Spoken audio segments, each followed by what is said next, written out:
Block Radio presents Beyond the Bleachers. And for your starting lineup, coming in at wingman number 1, it's Jay Lou. At wingman number 2, we got my man Hugh. And now, at point guard, driving to the lane and making the dish, it's the hostess with the mostest, Monique.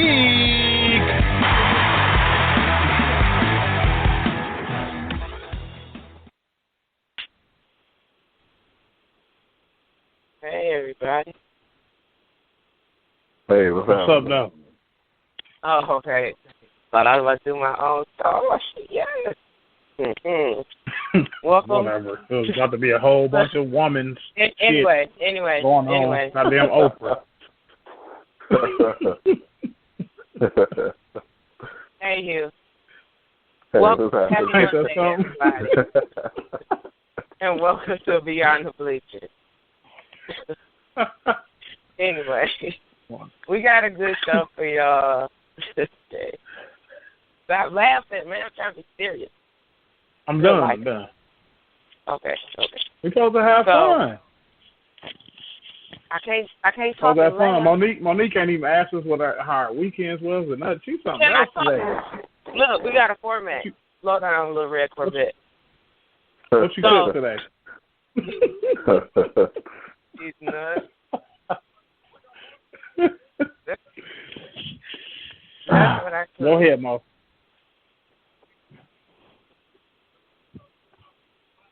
So we talking about Tiger Woods, my boy, because I am Tiger Woods. Anyway, we'll talk about the Raiders going to Vegas. Can women successfully coach pro NBA teams? Which of course anyway, the UConn, they got beat.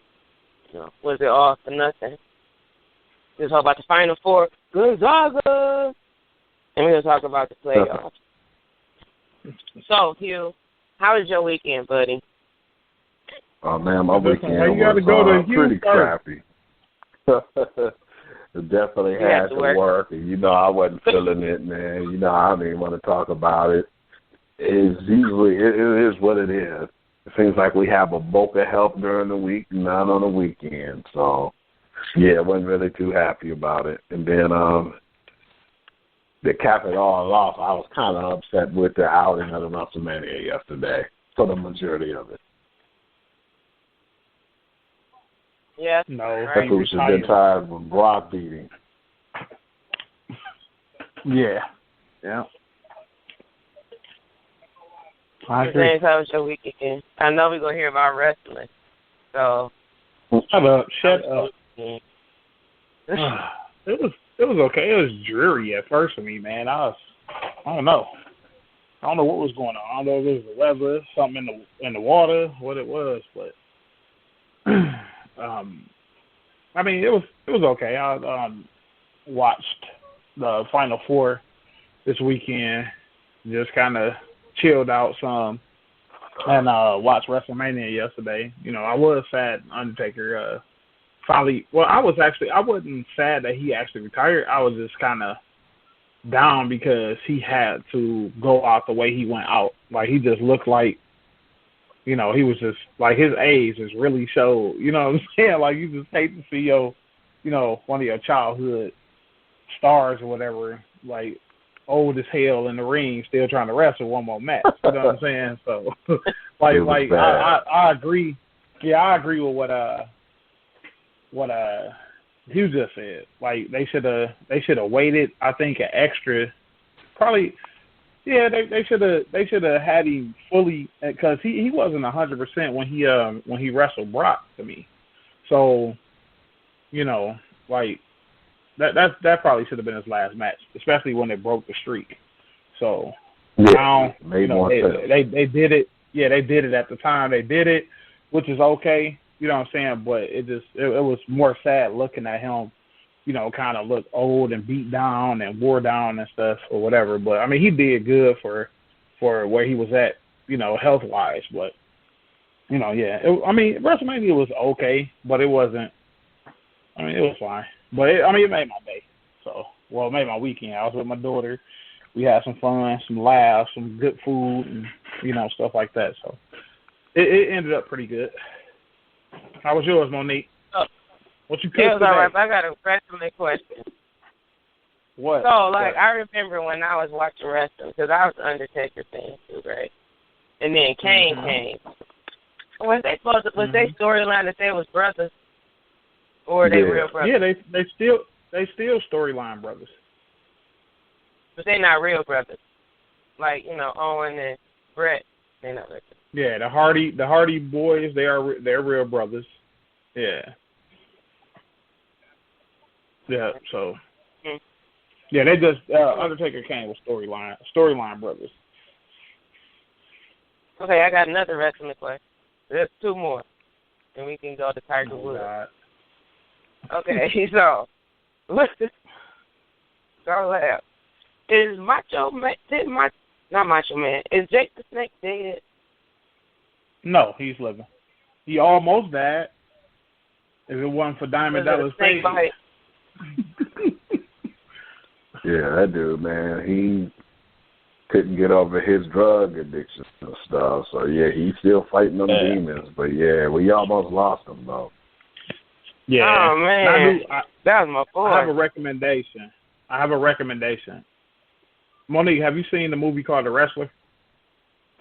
No. Never heard of it. Watch it.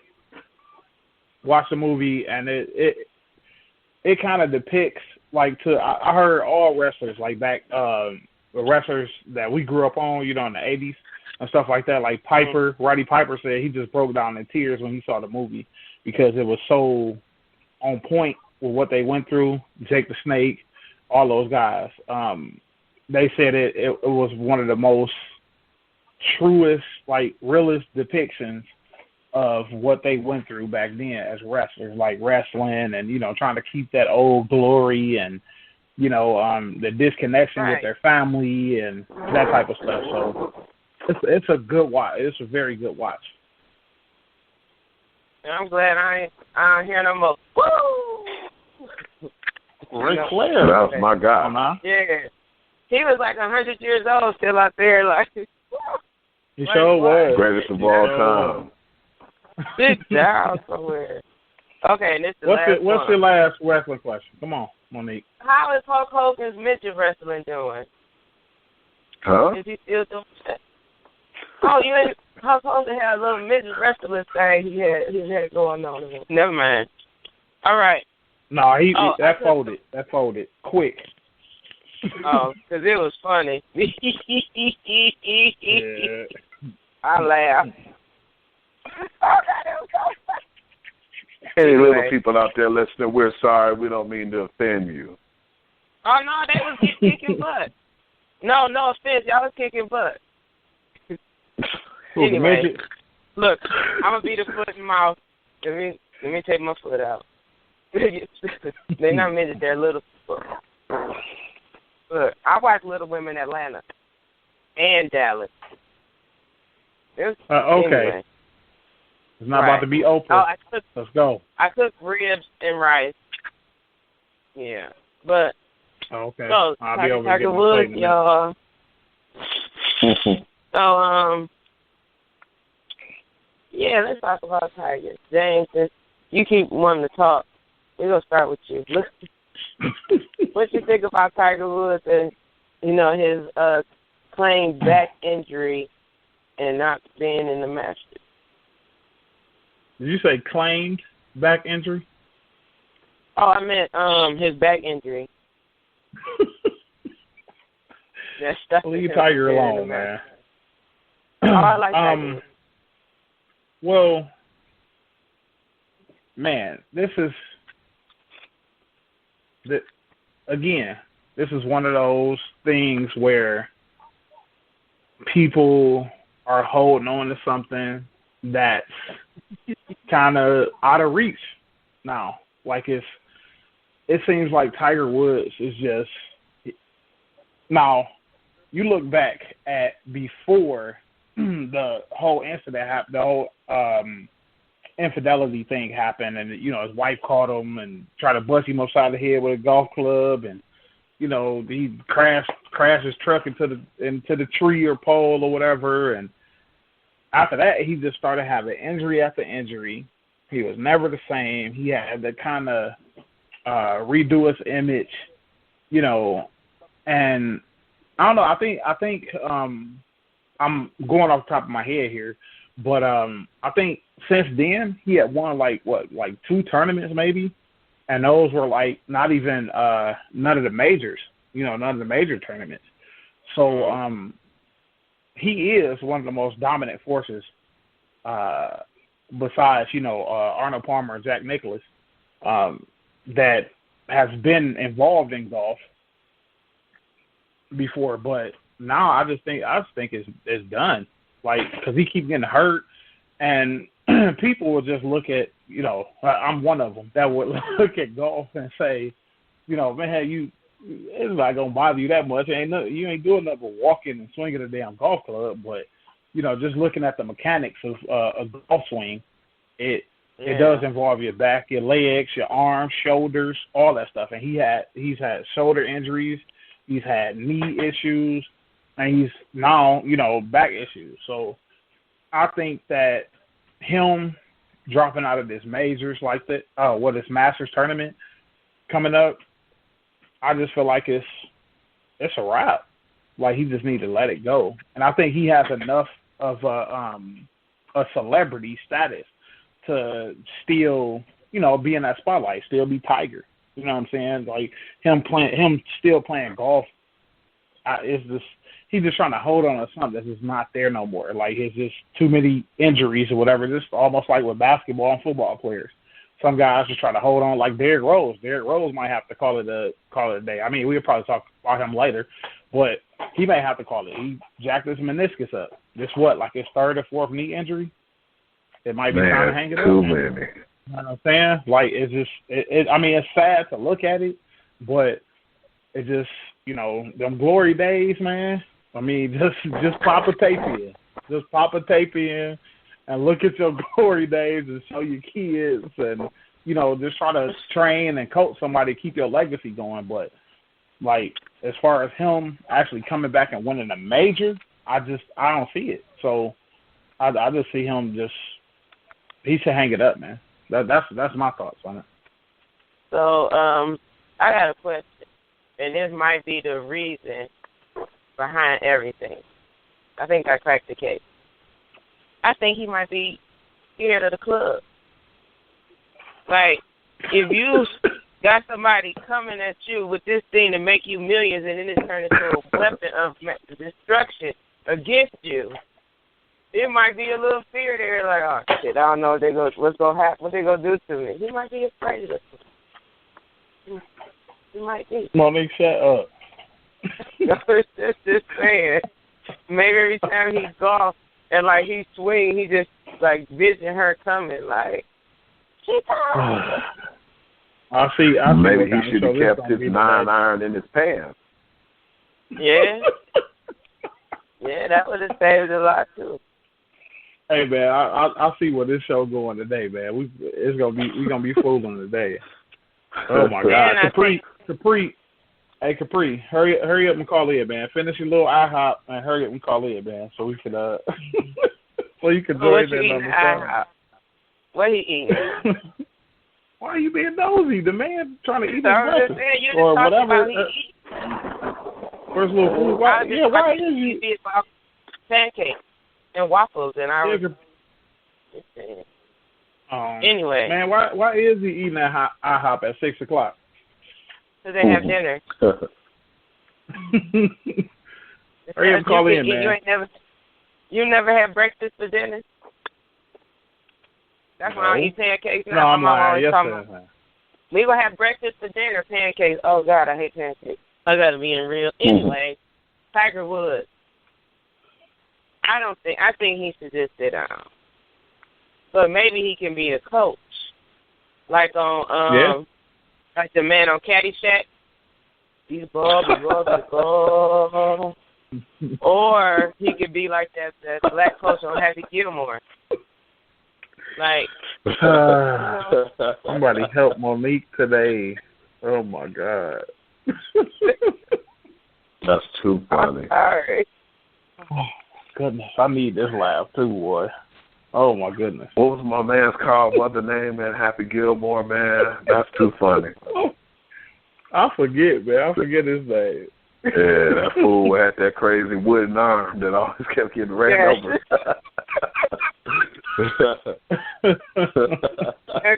And see, Tiger got 2 arms, so he good, you know? Like, yeah, I think anyway.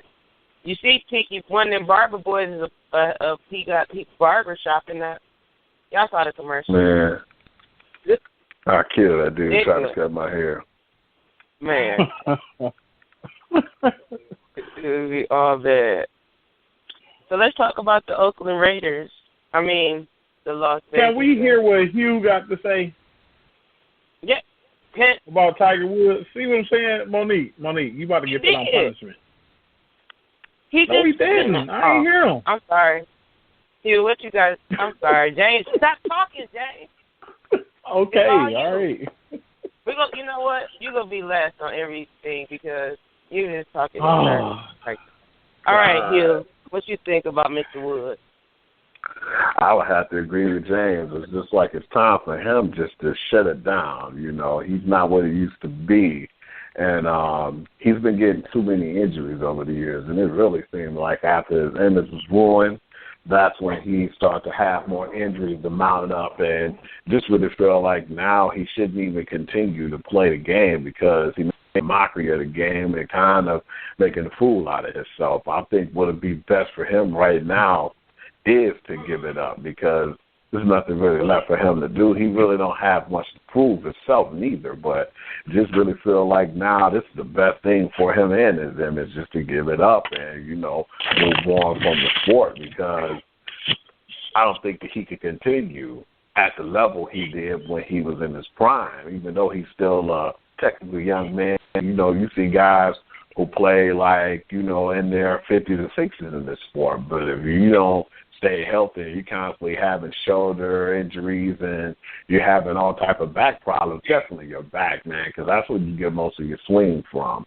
The aggressiveness of the swing comes from when you're swinging with them arms, and them arms going to rotate with that back. So I feel like now the best thing for him is just to let it go. Yeah. It's a wrap, Tiger. It is a wrap. Over. It's being coach. like Pinky said, and next Friday, this shit is over. It's over.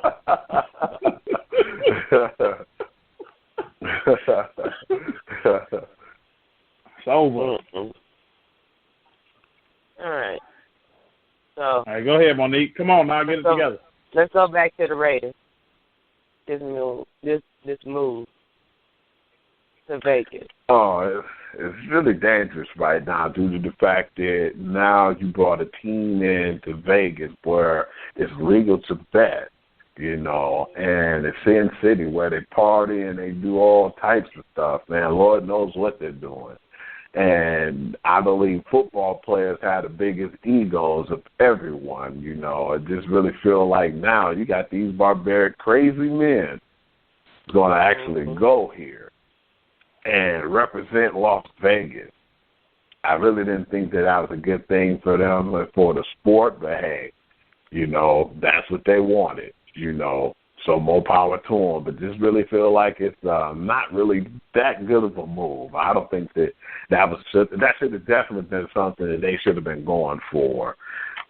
Maybe if they would have did the Los Angeles thing, or if they would have stayed in Oakland and just had a new stadium built, that would have been great. But going there to Las Vegas, I think it's going to be pretty crazy. We're going to get a lot more trouble, too, not just for those guys, but teams in general going there now, knowing that it's legal to gamble and you can go there and hang out. It's just like a party before you even go in to play the game. So, yeah, it's going to get real rough for the NFL. I expect for the trouble rate to go up a lot, And it's going to be really interesting to see because you never know. It's already bad enough out there in Vegas. You're going to get these guys getting caught with the hookers and, it's going to be all types of hell. But if that's what they want to present to them and then they gave them the okay, we'll just see how it works. But I think it's going to be dangerous for the NFL. Maybe it will, maybe it won't. But I think that they're going to have someone to maintain these guys. You're not going to be able to maintain these egos.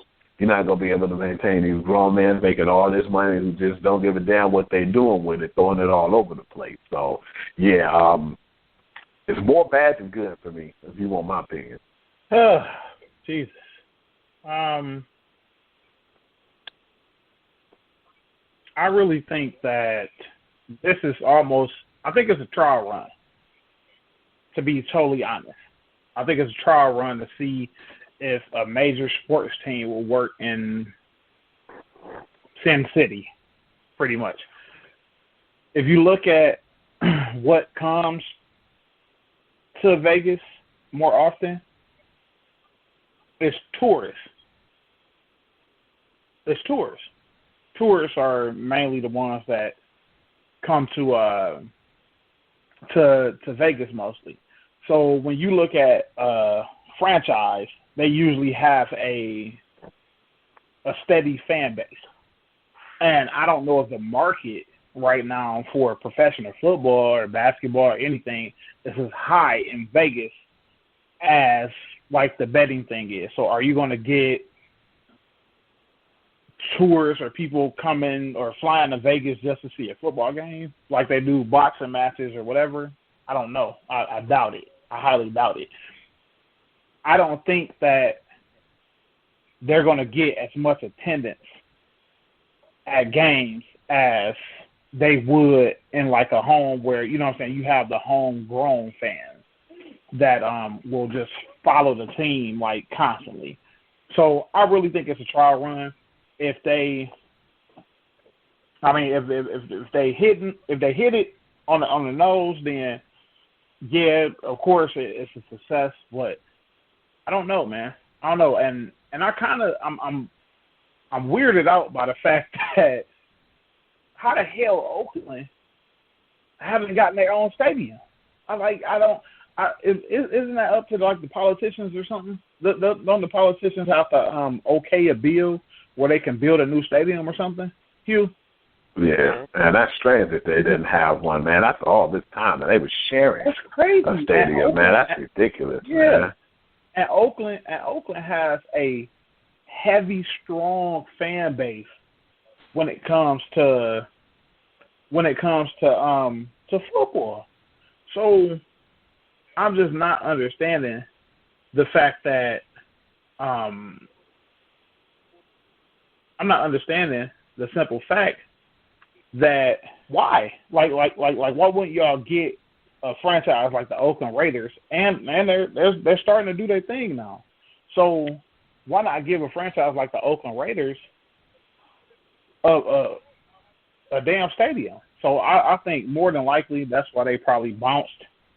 More than likely, but I mean we'll see if it works out. I feel like it's a trial run, and I just feel like Oakland gonna get their team back soon.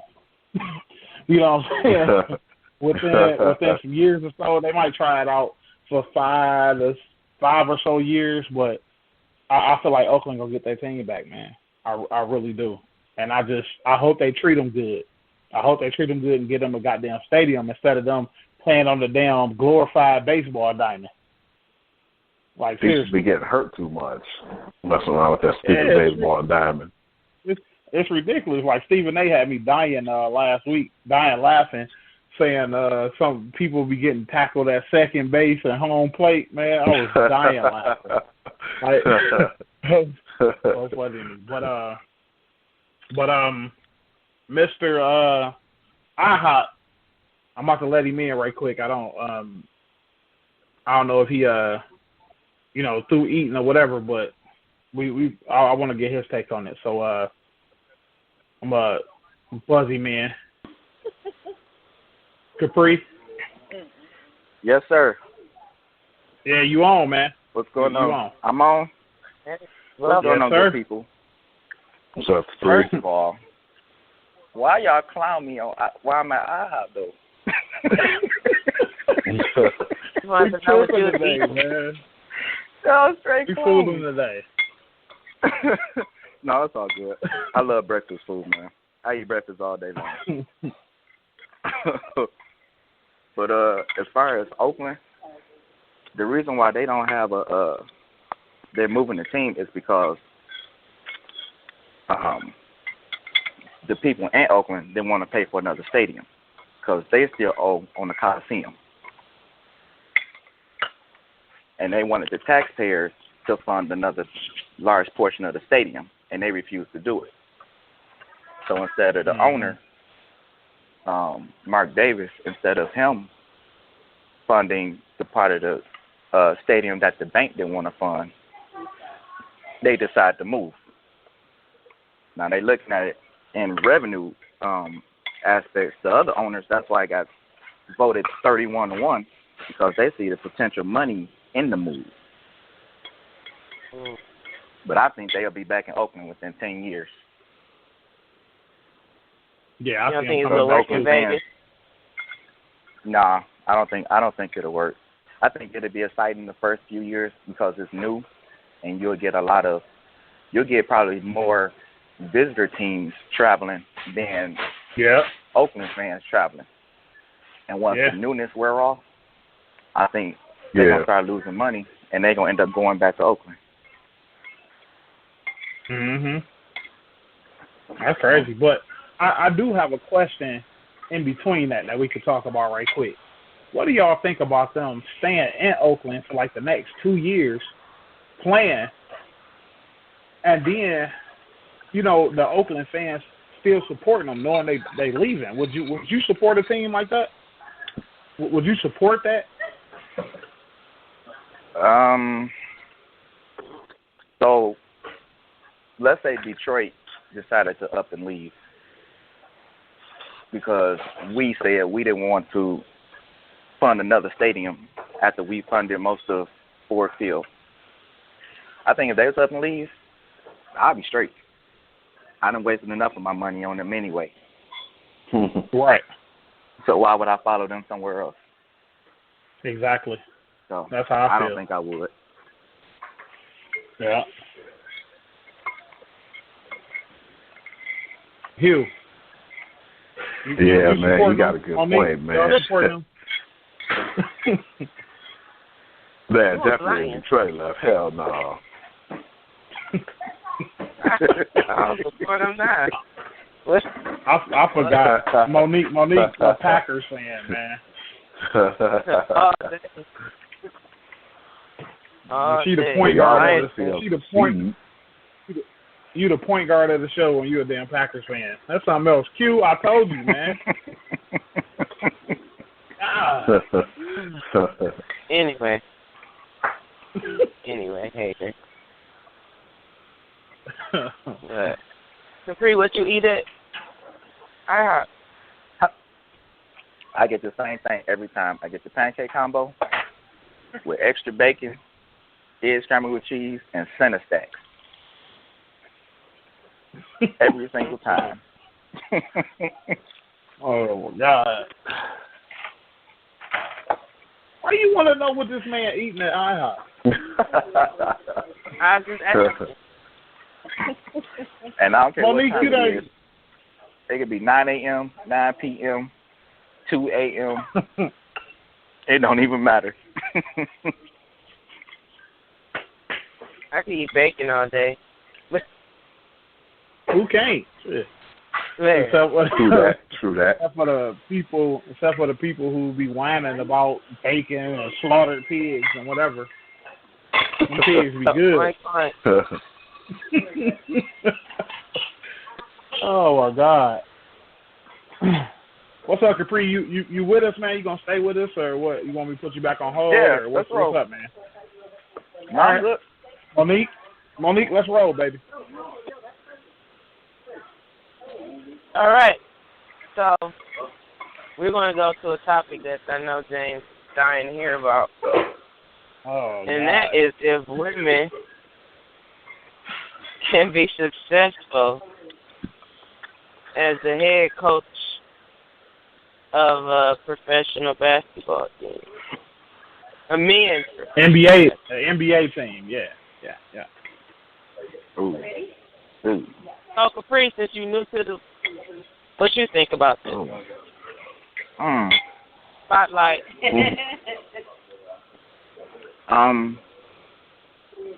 Well, I'll start by saying no. I do not believe they could be successful. But then I would have to ask the question, what is the determination of what successful is? Because successful in the NBA for any coach can be not being ran over by the players, because it's a players' league. So you might not be winning, but if you had a respect of the players, that can be considered a success in the NBA. Actually, the success actually comes down to what the players do and how many, MVPs and how many rings and how many All-Star appearances. That's kind of what the barometer is as far as success. For players, coaches, it's pretty much if you're there for a long, extended period of time, that's considered successful, because coaches really don't have a whole lot of power in the league now. So I think, unfortunately, I don't think a woman would, quote unquote, be successful. And then it depends on the organization that they're part of. Yeah. Because some organizations, they're structured in a way where maybe a woman can be successful, i.e., the Spurs. Yeah. But Becky Hammond. Right. But you can't have a woman coach coaching the Charlotte Bobcats and expect them to be successful.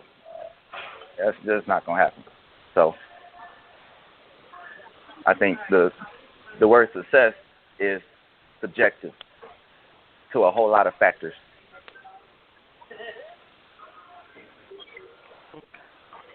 All right. Hugh, what do you think about this? I don't have to agree with you, man. It's like you can't have a crappy team and feel like these players with these egos is going to listen to you if you're not a successful organization. Like San Antonio Spurs, what he mentioned, you got Pop right now, and he's still one of the guys who's running the team, and he just so happened to have a woman assistant coach. They appreciate her and they respect her from her basketball background, but more or less, they probably get her opinion and let her, have her say so in different situations. But, it depends on how good the team is, because if your team's not well or if they're not well respected, then it's really going to be rough, because they're not going to listen to you, because it is a players' league, and if they feel like they're not winning, then most times that's where it comes from. It depends on how good you run your organization and the way your players win, and if they want to play for that coach. They could be a-holes if they want to and be like, man, this woman trying to tell me what to do, and she's never been in this situation before. I had to go through what we go through, and if a player don't play for you, then your job is in jeopardy. Most times, that's how it always is. It seems like, they'll fire the coach before they discipline a player. So, she would definitely have to come on her A game, have to be respected, and it has to be an organization who can handle something of that nature, because those male egos in the locker rooms can get out of hand, and, you have to maybe put them in check and put them in their places. So, it definitely would be an interesting situation. I would like to see it and see how it works out, but I'm not really for sure. But I say it basically depends on where you're coming from and the actual team. But if you had to ask me, Hugh, flat out right now, do you think it could happen? I don't really think it will. I'm not trying to beat around no more. I'm just being honest. All right, okay. I forgot the whole sit still, be quiet type silent thing. Here we go. Oh, Monique, man, it ain't even like that. I made some decent points. I'm just saying. Hey, Capri. hey, Capri. Yep. Monique acting like Molly from First Take, man. Hey, that's my nickname. Smiley because it's funny. But anyway. like old girl from First Take.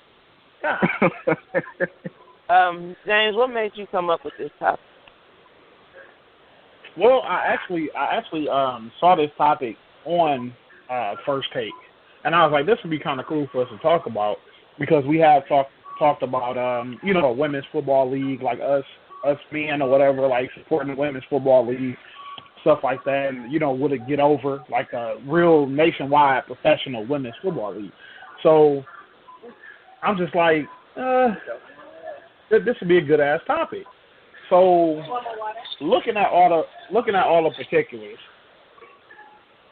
you got really two coaches because they were talking about they kind of making a real it's been a buzz around about Becky Hammond and Nancy Lieberman-Klein lately. So everybody's kind of raving about them ladies or whatever, which they do know their basketball. They've been successful in their own right and stuff like that, but I'm leaning towards where Capri and Hugh was saying. And the reason being is because of just straight up attitude, like just dealing with professional athletes who's getting paid all this money, all these millions of dollars, and then I'm going to sit here and take orders from a woman when I barely even take orders from a dude. You know what I'm saying? Most right. college coaches, you look at Rick Pitino. You look at Rick Pitino back in the day. He was a big hire for the Boston Celtics. They brought him in or whatever. John Calipari back in the day when he got hired by the Nets. They didn't work out because they were more that was of a disaster. It was a big disaster on both ends for the Nets and the Celtics. You know what I'm saying? And these are revered coaches. And why you think Coach K never went to the NBA? For one, he loved Duke, you know what I'm saying, of course. But for two, he didn't want to deal with the egos. And when you're dealing with college students, it's a little different. Now, I know from experience, when you're an assistant and when you're like a trainer or, like a shooting coach or whatever, it's easier to deal with players because you're working on them on their game and honing their skills and stuff. But when you're dealing with athletes and having to tell them what to do or having to get on them when they miss an assignment or whatever, you really think they're going to listen to a woman? Especially a young 19, 20-year-old kid who's getting millions of dollars. So that's the reason why I think it just wouldn't work. I think it'll be a bad look. And I would say that if it would be successful, if somebody just say next year or two, Coach Greg Popovich just be like, I'm done, and he leaves the head coaching duties to he recommends Becky Hammond, and they hire her. Okay, she would have to have. I think that could probably work, but her assistant staff has to be very, very strong and behind her. She couldn't have a passive staff behind her when one of the, players to step out of line or, when she needs to get on somebody's case or whatever. So, like Capri said, like you going to a franchise, just say they hire somebody to the Nets. Who the hell going to listen to somebody over at the Nets? You know what I'm saying? Because it's going to be struggling. They're going to be struggling, and it's going to be hard. So it's only a matter of time before one of them players go on the bench and be like, you know what I'm saying, B-word, you don't know what you're doing. And then here we go. You know what I'm saying? So it's right. I think it'll be like hard press for it to work. I don't think it will work at all. I think they should just be assistants because of what they will have to deal with. And I don't even think themselves will want to deal with that garbage. Because it's pure garbage. You know what I'm saying? So that's why I think it's cool that they do have the women's league, because they could handle a woman's attitude better than a man's, I think. So yeah, I don't think it'll work. So Monique, I bet you're gonna say yeah. I know Monique gonna say yeah. No, I was going to say, I'm not even sure if the league is really interested in it actually, quote-unquote, working. I think they just want to be ahead of the storyline and saying that they gave women the opportunity to. Mm-hmm. I'm not even sure if they are confident that it will actually work. Yeah, I just think they want to be one of the first ones to say, yes, we had a woman head coach. I think that's the bigger story than actually working. Which is almost like parading women out there without even a real legit purpose behind it, except for being the media darling for that particular season. Yeah, it makes sense. Because I know a woman coach would never, ever work in the NFL. Like, it wouldn't even, the NFL wouldn't even entertain such a thing. Like, they wouldn't entertain it. Too much testosterone on that sideline. Like, too much testosterone on that sideline. Like, seriously. Right. Go ahead, Monique. Come on now. I'm down to hear it. Go ahead, Mo. No, go ahead. No, go ahead, Mo.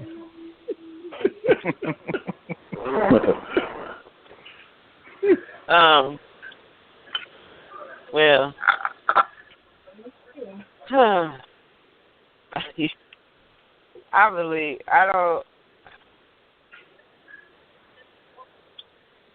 a woman can deal with any attitude from anybody that they choose to, just like a man can. Okay, so that's number one, Mr. Lou. We can handle a man's attitude just like a woman's attitude.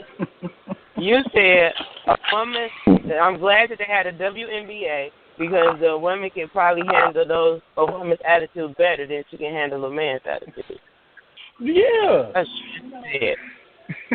So I'm saying to you, just like a man, we can handle the attitude of anybody, regardless of their sex, if we want to.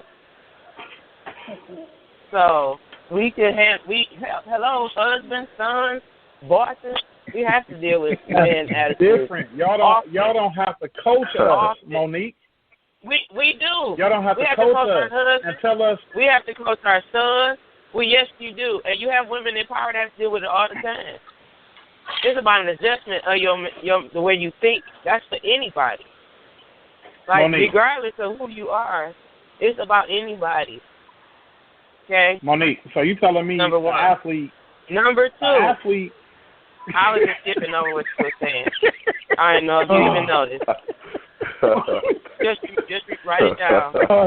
Okay, I'm done. Raise your hand. I'll listen to Raise your hand. I'll listen to talk. Just raise your hand. When I see it, I'm call on you. Okay, so petty, man. She's so petty. I swear to God. Ooh. Now, you trying to take the ball out the point guard hand, Jay?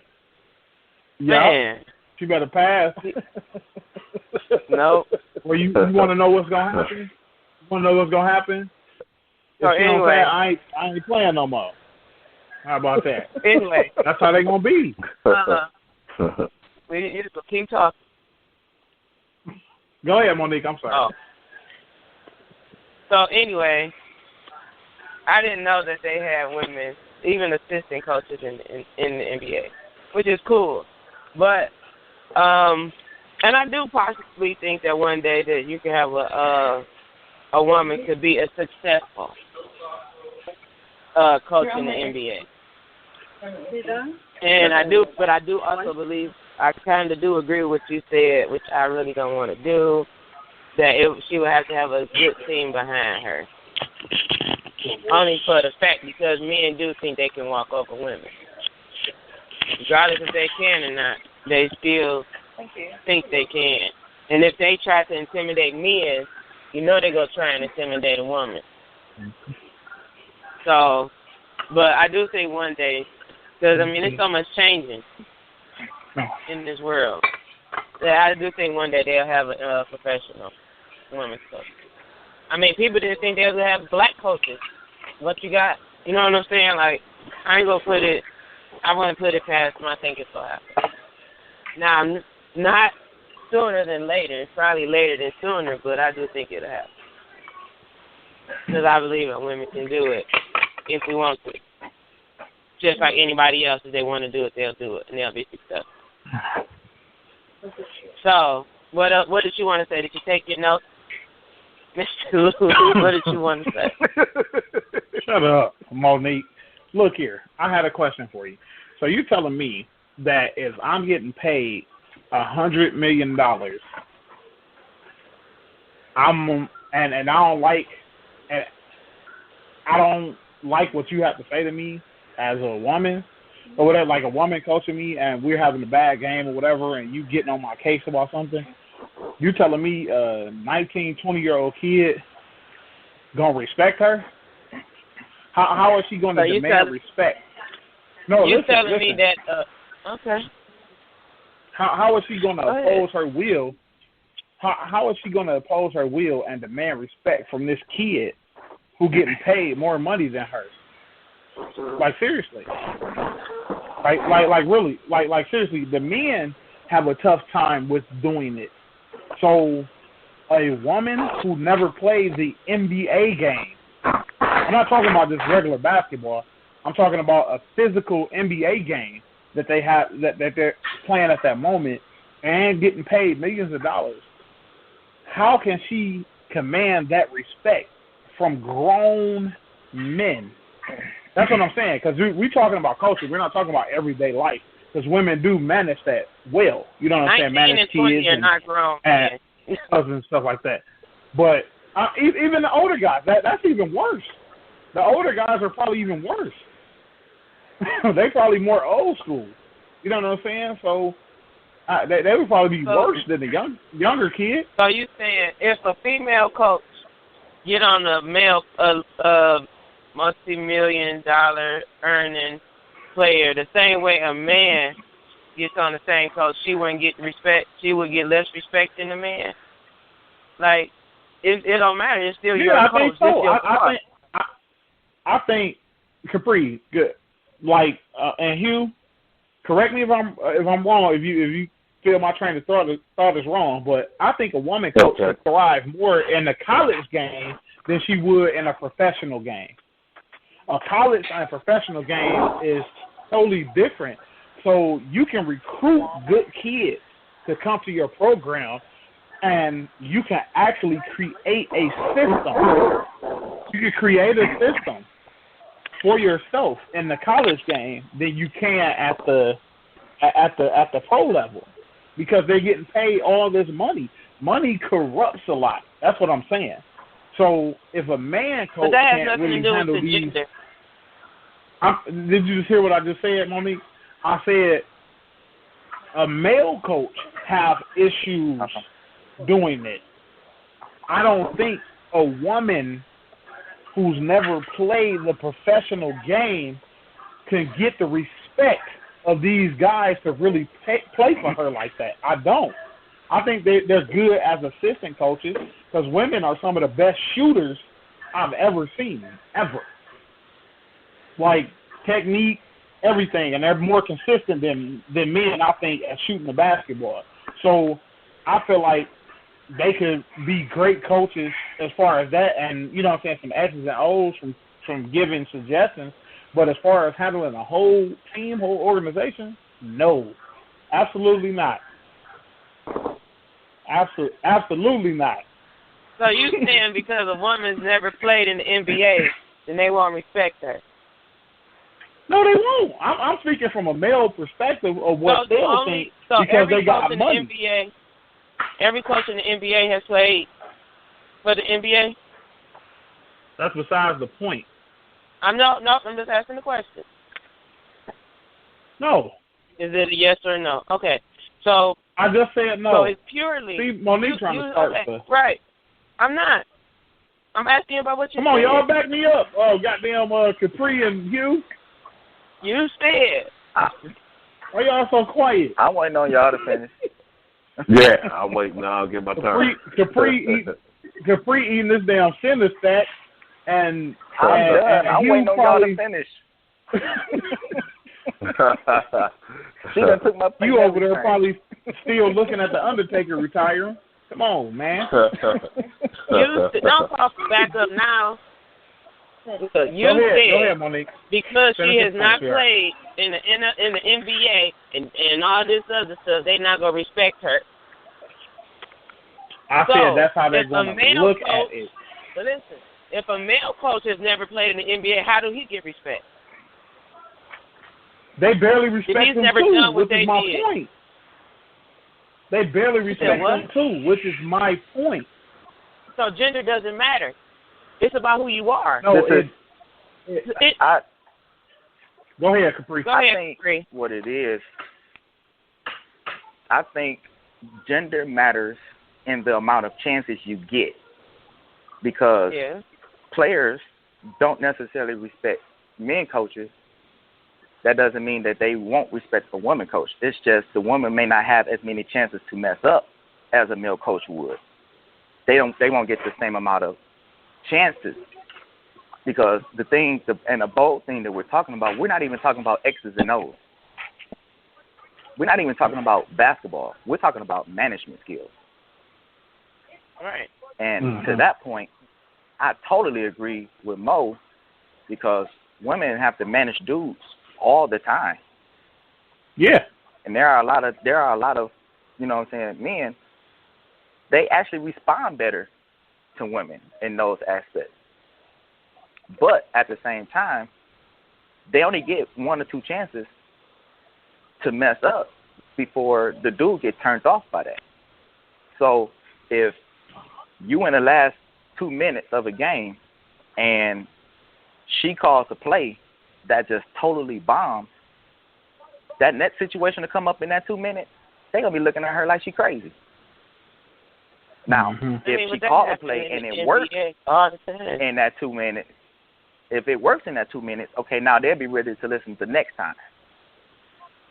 As opposed to a dude, he'll get the benefit of the doubt if it don't work the first time.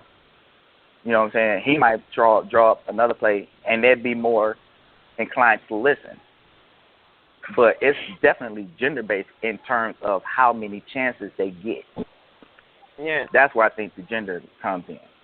Not necessarily, you know what I'm saying, will she pass or fail?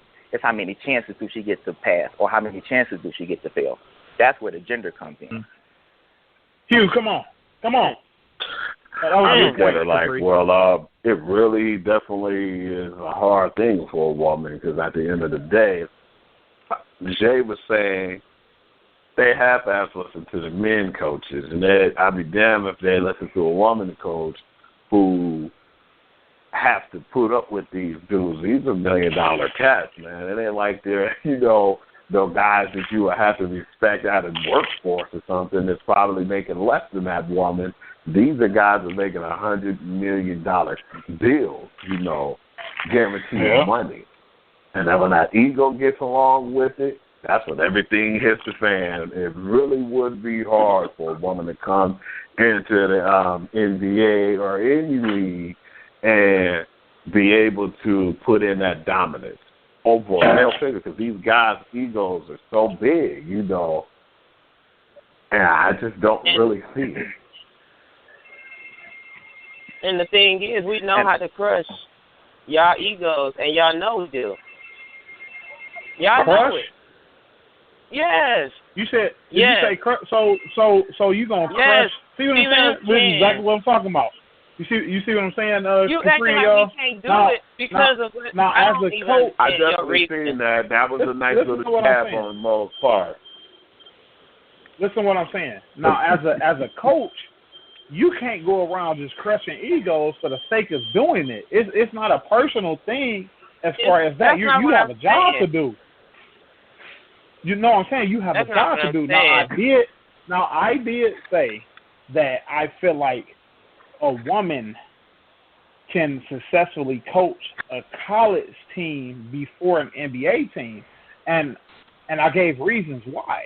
I think the newly crowned women's NCAA basketball champion, South Carolina Gamecocks. Congratulations.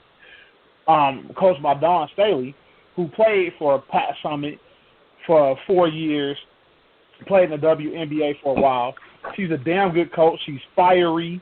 She don't take no garbage. I think she could coach a men's college basketball team before an NBA team. You know what I'm saying? Because she'll have a little bit more control, and then her fieriness, you know what I'm saying? Young cats feed off of that. So I think that she'll be able to handle that because she can, like you were just saying, Monique, she can kind of get their egos before they get out of hand with $100 million in their account. So I'm saying the money plays a big role in what I'm saying. That's why I brought it up. When I'm getting paid a lot of money, I half-ass listen to my male coach. I'm not about to sit here and listen to a female coach tell me anything. If I feel like she's not calling the right stuff or whatever, because I'm gonna feel like she don't understand. I'm getting paid money, so whatever. I'm not playing for this woman. That's how they gonna feel. They're gonna feel like that. What you're saying is, they're gonna feel that regardless of who their coach is. They go not necessarily. Coaches all the time, and people get into with coaches all the time. Like it's not like players agree with every play that they male coaches doing. It happens. They're called humans. They make bad plays, make bad calls. Just like players make mistakes on the court. Oh. Like it happens. And gender has nothing to do with it. Anyway, I heard you about to say something for free. Go ahead. And then we about to wrap this one up. Yeah. I think the bold part is that a lot of the attention is on the coaches when it should be on the players. It's the immaturity of the players. Exactly. That even makes this a issue or a topic. Agreed. Because you got somebody like Darren Williams that caused Jerry Sloan to quit. I mean, he retired, and we ain't heard from him since. Yeah. And Darren Williams was only in the league, 3 or 4 years? And yes, Jerry Sloan was like, I'm not about to deal with these kids because the players have way too much power now. At first, they didn't have none. They do. Now they have all of it.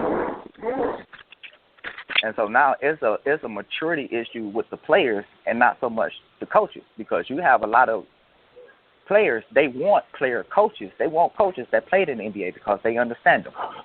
And then you have somebody like Derek Fisher who won titles in L.A., and then he go to New York, and he don't know what the heck he's doing as a coach.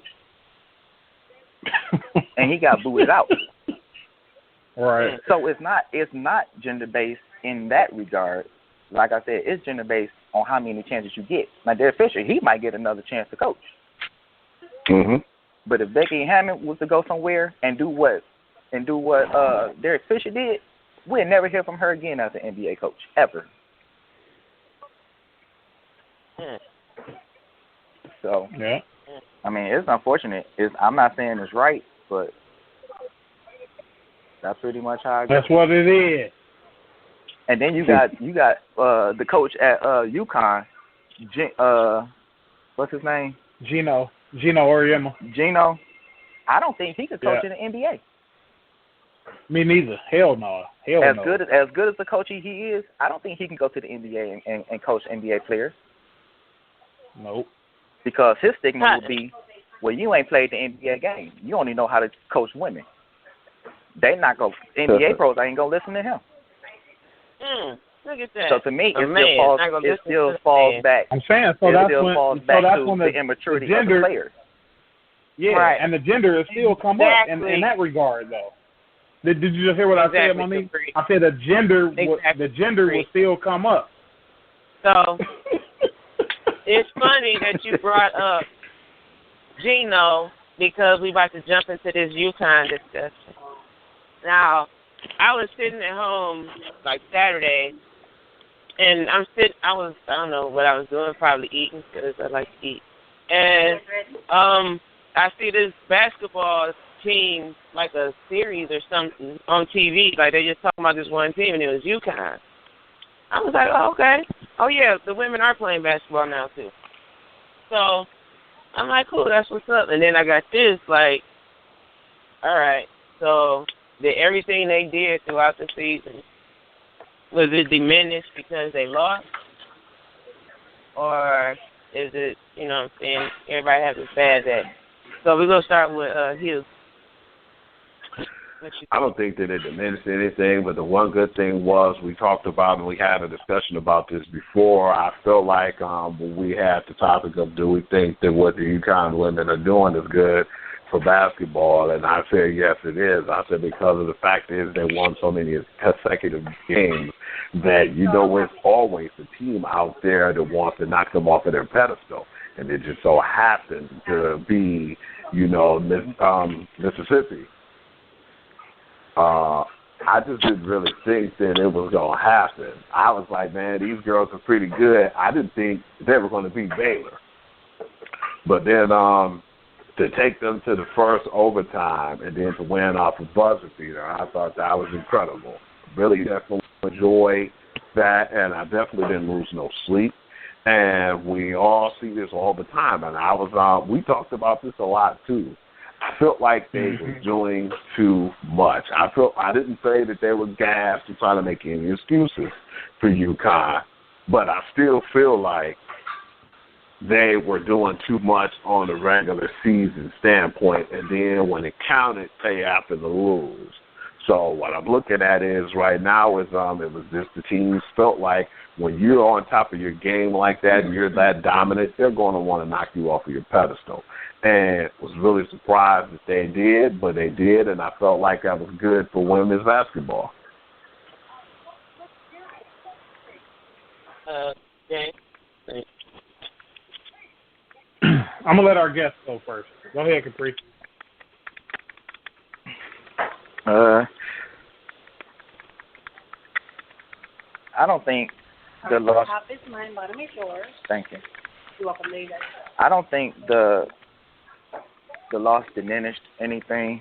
I've always been a fan of the streak that UConn has been on. I think the biggest issue is there aren't any other storylines in women's college basketball other than that.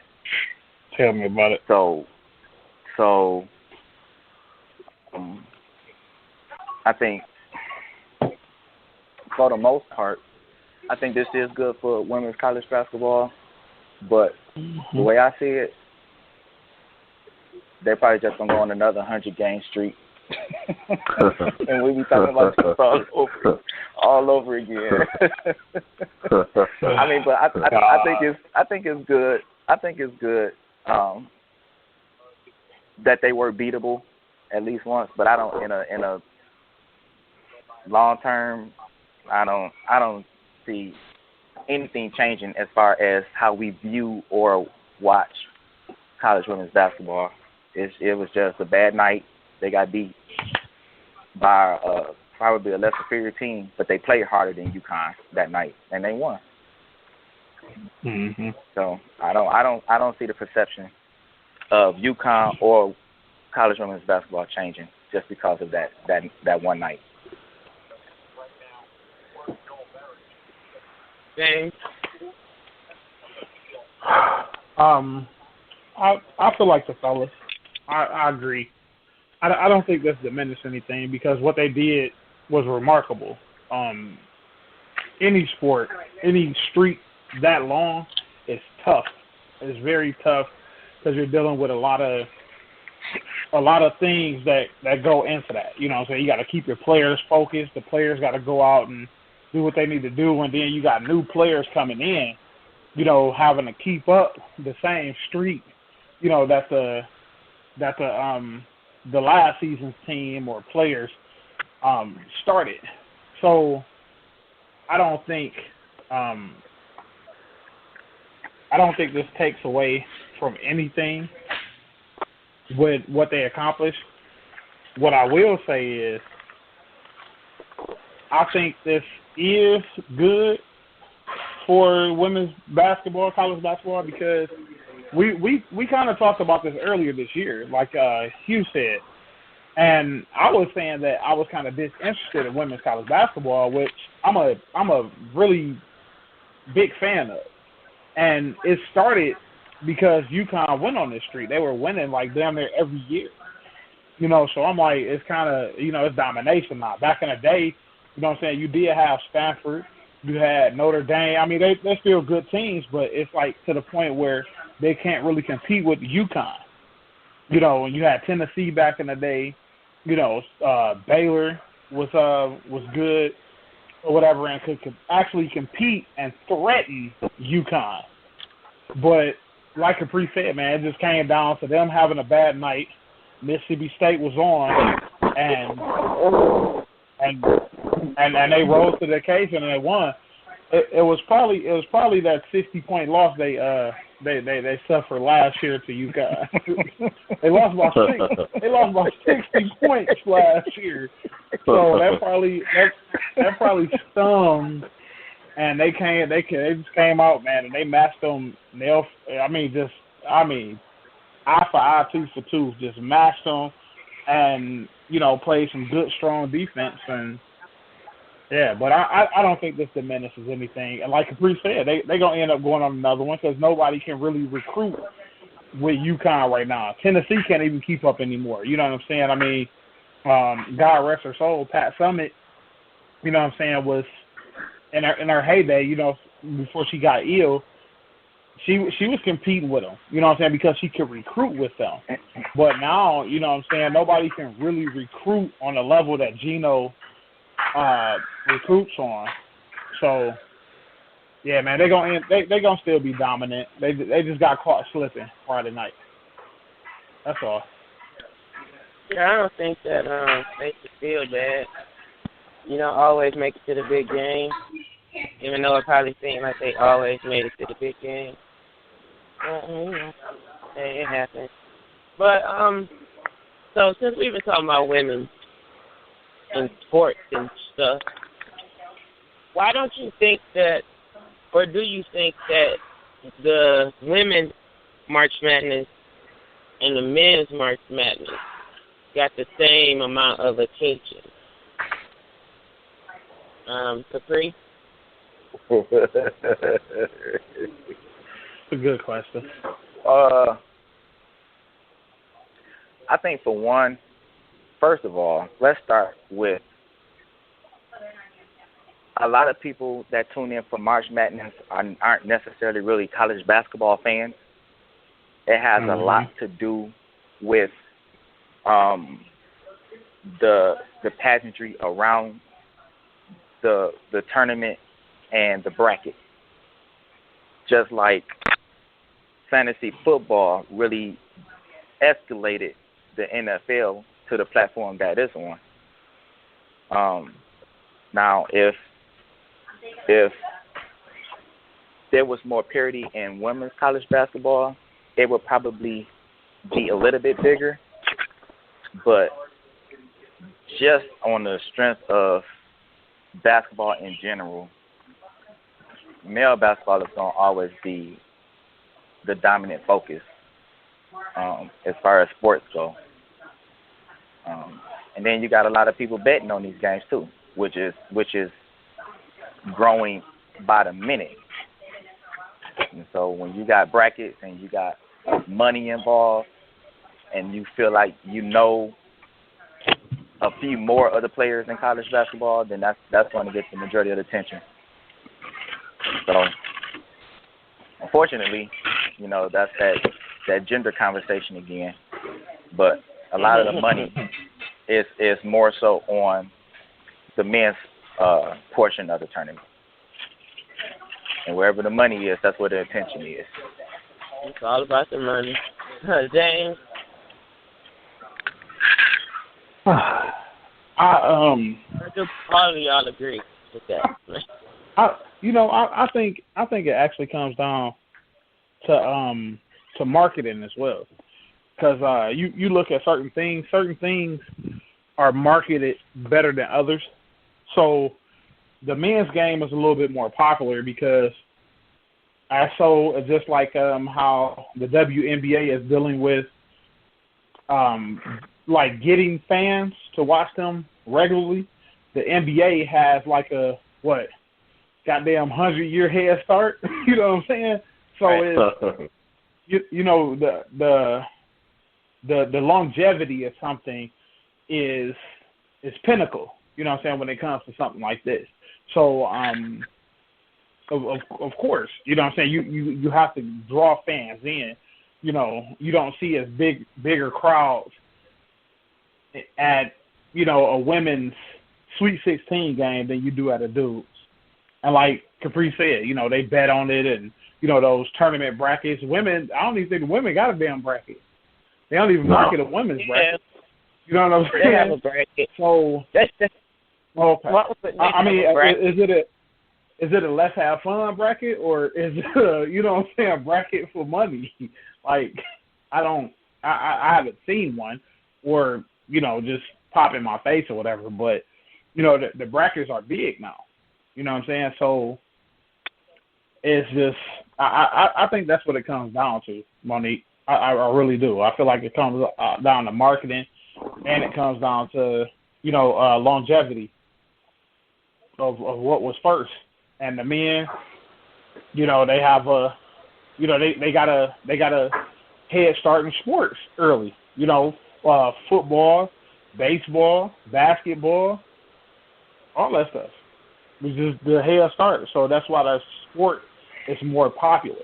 And you come to at the end of the day, you come to the gender conversation. So, yeah, I mean, that's my thoughts on it. Hugh, what you think?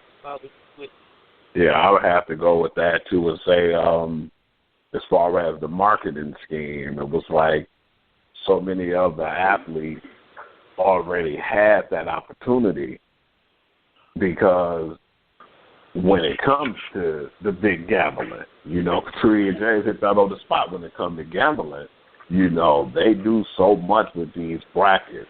And it gets to the point now, they'll just blatantly say it. If you had a bracket and you signed up and you paid so much to get into, like, a bracket tournament, and your team end up winning the tournament, it's a possibility you can get a chance to win $1 million or something crazy of that nature. And it's never been the stakes that high when it comes to women's sports, you know, as far as their college game, or definitely the WNBA. And then that's what it all comes down to, the money and the betting. And that's one of the main reasons why they advertise the college March Madness so good, because, you know, you don't have to be a person who watch all the time. You know, you can just be like, well, hey, I like this team. I remember this team when I was younger, or I know this is my brother's team that he used to cheer for. And you could just vote on something crazy. You still have that opportunity when there's diehard fans out there who are not getting their brackets, or their bracket can get busted easy because their championship team they had in the tournament can lose and get knocked off in the first round. And that's the other thing, too, is just the Cinderella stories in the tournaments, too. You barely see that in women's sport. It's like the UConn losing was major when they lost. You know, that's not often. You know, just was happy for the game to see that happen. But like they said, they can turn around and go back on another 100-game win streak, you know, versus a team like Virginia Commonwealth, you know, we've never heard of. Now they're starting to become a household name in the tournament.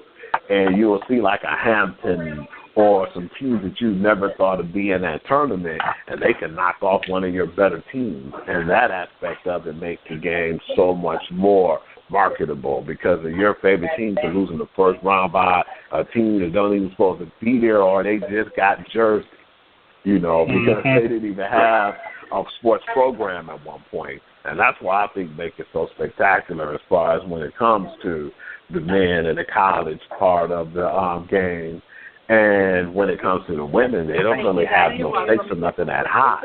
And then, like James was saying, that we had a long head start, you know, as far as the sports and advertising our sports for so many years.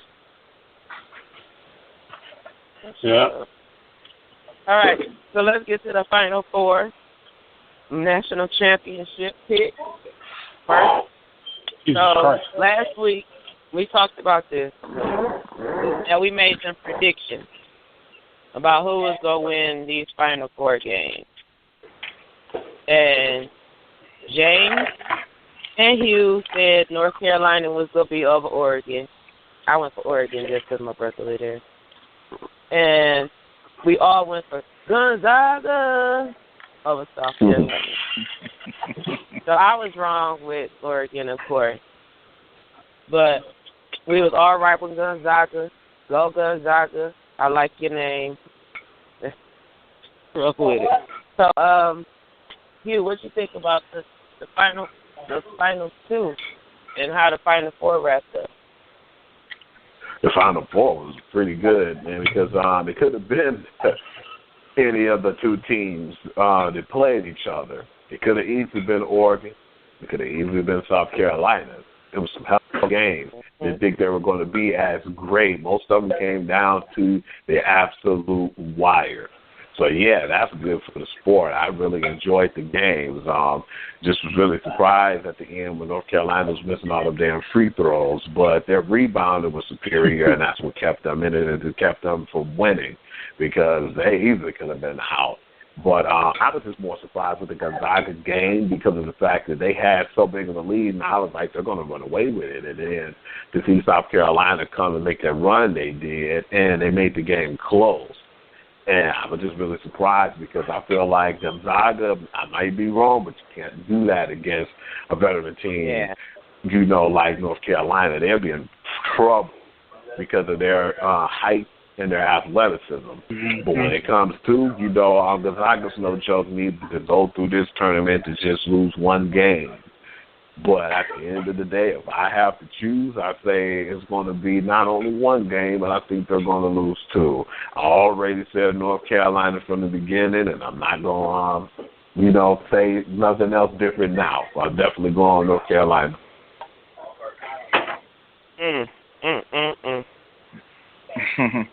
Free, what you think about this in the March Madness? I thought the games were pretty good. I thought they were competitive. I don't think the ratings were as high because of the teams that were involved. It wasn't enough blue blood teams involved, but the games itself were good.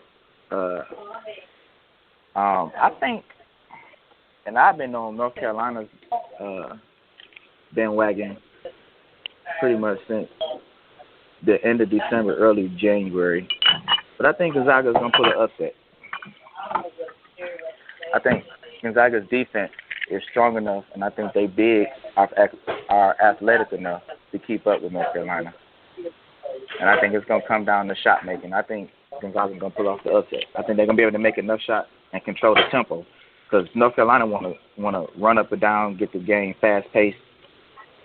And I think if Gonzaga can body him up a little bit and get back on transition D, I think they're making enough shots to pull off the upset. If that can upset, I mean, you lose one game all year, but you're going against North Carolina, you still considered the underdog. I don't see how, but I think Gonzaga's going to pull it out. On the conference.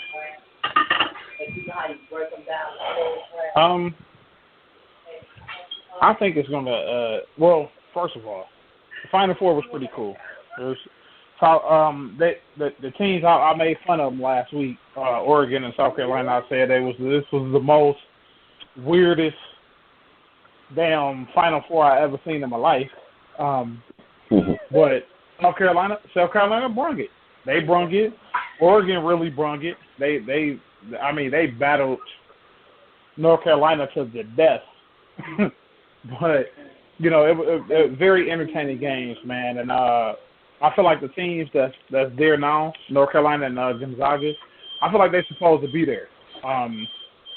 Both teams look kind of superior as far as the actual game, during the season.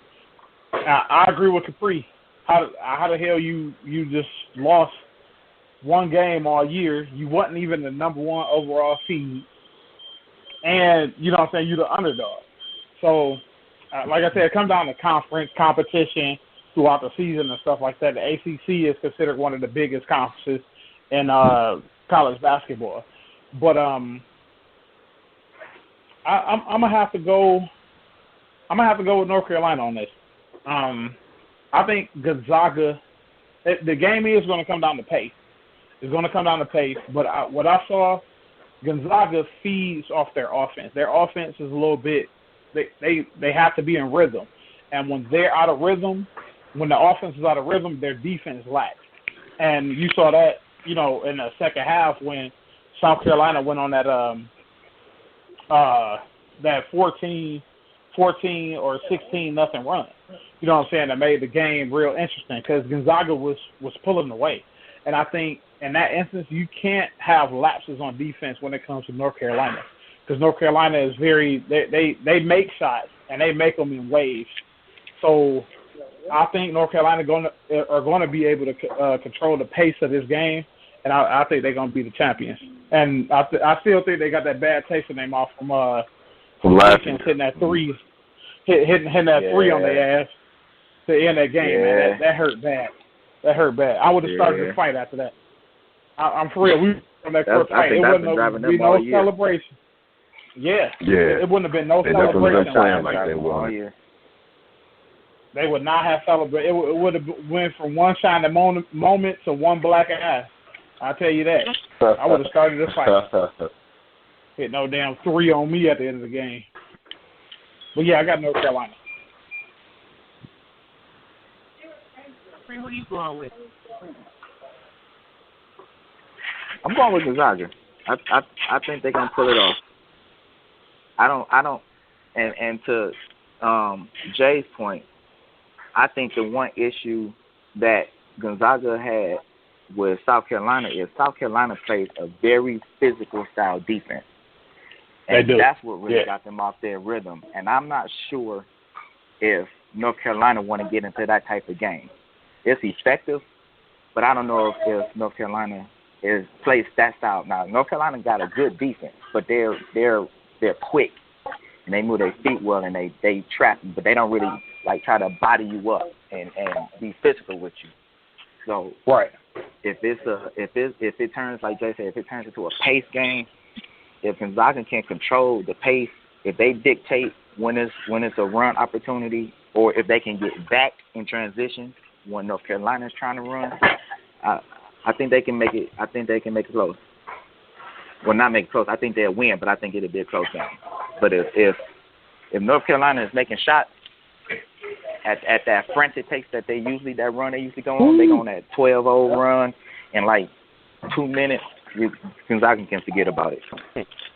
Yeah, they can forget about it. But if it's close and they can control pace, and it's pretty much just getting back on transition D, and that's on misses and out of bounds plays. Because North Carolina, they run on out of bounds plays too. So if they can get back and get their defense set, I think they can pull it up. Yeah. Okay, so since this is the end of the college basketball season, well, the end will be sometime tonight since the game starts at 9:20 on CBS. I want to know how upset did your bracket get throughout all of this? James? To be honest, I didn't do a bracket this year. I didn't do it. I didn't. I didn't even do a bracket this year. I said, nope, I'm not going to do a bracket. I'm just going to enjoy it because whenever I do a bracket, I usually get more interested in the betting part of it than I do the actual game. So I just had fun watching the games and shit. So I didn't do a bracket, but I know if I did do a bracket, it would have been horrible. I would have been done. I would have been done after the first round. I would have been done after the first round. You? Yeah, my bracket definitely got destroyed. It was a lot of teams. I was surprised that Villanova played because I thought it was going to be North Carolina and Villanova again in the rematch, or at least they were going to be in the damn Final Four, and they couldn't even get there. So that really destroyed my bracket in the Kansas. You know, it's like they a team that can win it every year. My God. Or they can lose in that Sweet 16 or that Elite 8, and it happened again for me. And there was just a lot of good teams that I felt like could be there and stick around and just didn't make it. And to have North Carolina still in there, I was shocked. But Gonzaga, I didn't have them going this far. So, but you got to respect them, though. They only lost one game, and they still here. So, yeah, I'm not really surprised with how that ended up, but just really thought Kansas at the time was the strongest team in the tournament. You know, even though I was still cheering for North Carolina, but the way they were effectively pummeling teams, and then to see them go down like they did when it just seemed like they got nervous and couldn't even handle the pressure when they was playing Oregon. And that's when I looked at it and I said, man, you can lose any game in this tournament, but yeah, you go into them brackets, man, you got to already have your heart ready to be broken because it's a possibility your team could lose in the first round. But, yeah, it was real exciting, but I know my bracket didn't stand a chance. Curry, you do a bracket? Man, my bracket was good after Friday night. By Sunday, I had took the app off my phone. There wasn't even no reason to look at it no more. I just took the app off my phone. I didn't even have to look at it no more. It was it was terrible. So after Sunday, I was just watching, you know what I'm saying, just to watch. I didn't have no reason to look at my bracket. I did two brackets. I had Duke winning it all in one, and I had Kansas winning it all in one. Man, both of them failed me miserably. Didn't even make it to the Final Four. So I just do it for fun. I don't bet on them. I just do it for fun, just to, you know, keep my interest level up. But by Sunday, I was done. Well, I didn't do a bracket. I just said Michigan. Say Michigan should win everything college that's out there. Just win. Yeah, I didn't have a bracket. But when Michigan didn't make it, I saw on the bracket it said Gonzaga. I thought that was one of the coolest names. So far I've been doing good. Yeah, women. Women had the craziest wave. They uniforms do stuff like betting, and they still. I don't do stuff I had one time. My girl was I like the ponies. I was like, the ponies. Who the hell is the ponies? She was like, you know, that orange and navy blue team. I like the ponies on the hell. I ain't no damn pony. That's a Bronco.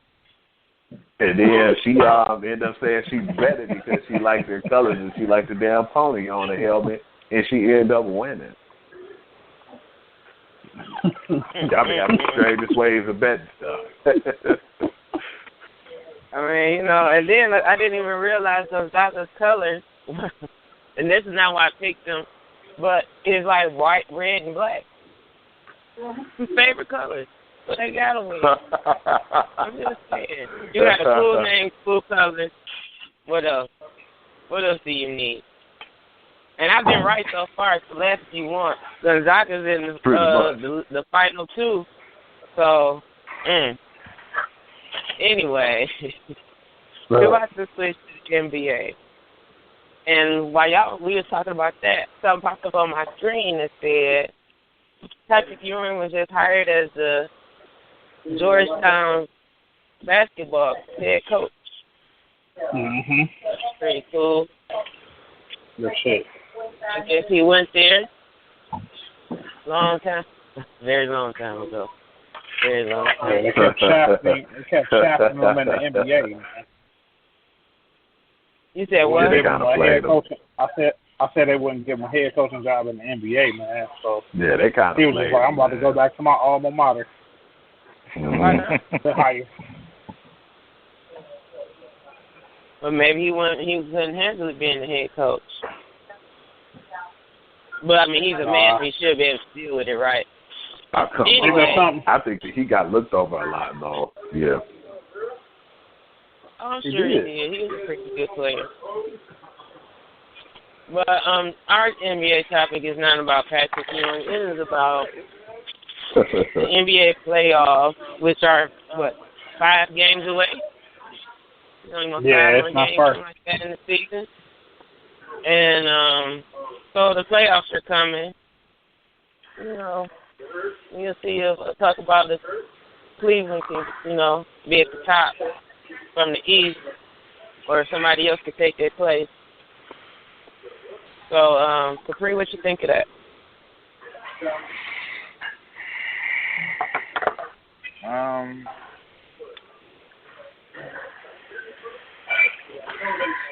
I don't know. That's a good question. I think. All right, Jay. Oh, okay.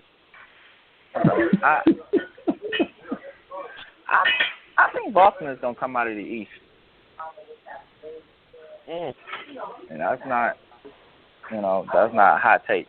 I think Cleveland got some real issues, and I don't think they can be able to clean them up in these last 4 or 5 games. I think Boston is gonna come out. I think Boston is gonna come out of the East. I think they play tough. They play gritty. They get in your face. And the most important thing, they got a closer in the fourth quarter. Yeah. They got a closer. Yep, they got a closer. Now, Cleveland has a closer too, but you got to get to the fourth quarter. And I don't think they play good enough defense. For whatever reason, because it's pretty much the same squad. Now, a couple of pieces they added don't play defense at all, like Kyle Korver, Darren Williams. No. They don't play defense at all. They got them strictly just to make shots. But Boston can make shots, but they play defense. They play hard. They get in your grill. So I think it'll come down to Cleveland and Boston, and I think Boston gonna end it out. I don't think there's enough games left for Cleveland to really snap out of it before the season ends to get in that playoff mode. They should really be playing playoff mode basketball now. Mm-hmm. And they, for whatever reason, I don't know if they tired, if they old, if they don't care, or if they feel like they can just hit the switch when it comes playoff time. But I think Boston gonna shock the world in the East. Cleveland got one of the biggest egos in the NBA. Of course, they think they're going to just be able to flip the switch and go. That's true. Yeah. So, James, what you think about this playoff situation?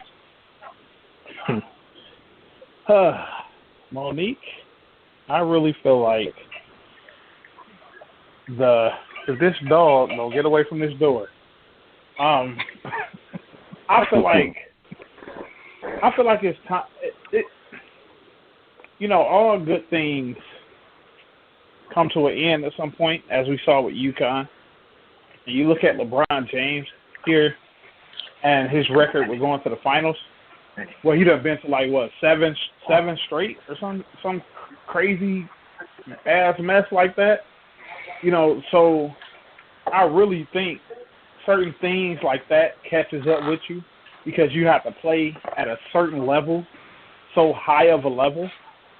And, I mean, I'm going to have to agree with Capri. I think Boston going to be the team to take over and come out of the East. I would have said Washington, but I think they're probably a year or so away because they're just coming into their own. Yeah, but I just feel like they need a little bit more honing now. But I actually think Cleveland not going to even make it to the Eastern Conference Finals. I feel like they're going to end up running into Washington, and I feel like Washington is going to get in that ass. I really do. I feel like Washington. They're young, they're vibrant, and they play defense as well, and they can score in waves. And that backcourt is going to give Kyrie Irving by himself. Kyrie Irving is in the backcourt by himself, pretty much. So I feel like that backcourt of Bradley Beal and John Wall is going to get them fits. So I don't think Cleveland's going to go to the Eastern Conference Finals this year. I think it's going to be Boston and Washington. I think Boston going to take it, and I got Boston in the NBA Finals this year. And Brad Stevens can coach his ass off. I'll tell you that right now. Brad Stevens can coach. Facts. Facts. The dude is a genius, man. Man, I actually was questioning the fact that if he was too young or not. I'm like, he kind of a young cat. I think he's gonna struggle a little bit, but dude can coach, man. I haven't seen nothing like it in a while. Just his attention to detail, and how he makes adjustments, and he makes subtle adjustments to the point where the other team don't even know that he just done adjusted to what the hell they doing until it's to the point where Boston either back in the game or they up by 10. And the other coach like, goddamn, like they made adjustment, like hold on right quick. You know what I'm saying? So I think he's one of them good up and coming coaches. And I feel like I don't think Tyronn Lue can outcoach him. And then Boston has depth. And who you say? Hello? I said I don't think that in a 7-game series Tyronn Lue can outcoach Brad Stevens. Yeah. Oh. I don't think he could just outcoach him. I almost crashed. Oh no. You said what? It sounded like you said Pop. Who? It sounded like you said Pop. Oh no, Pop. no. Yeah, I almost crashed, man. No, I wouldn't say that. I leave the absurd comments to Jabari, but but yeah, man, I feel like that's what it's gonna come down to. And Boston has depth, and depth goes a long way, and especially when your depth can contribute consistently. When they consistent in their contribution, they hard to beat. So yeah, I got Boston.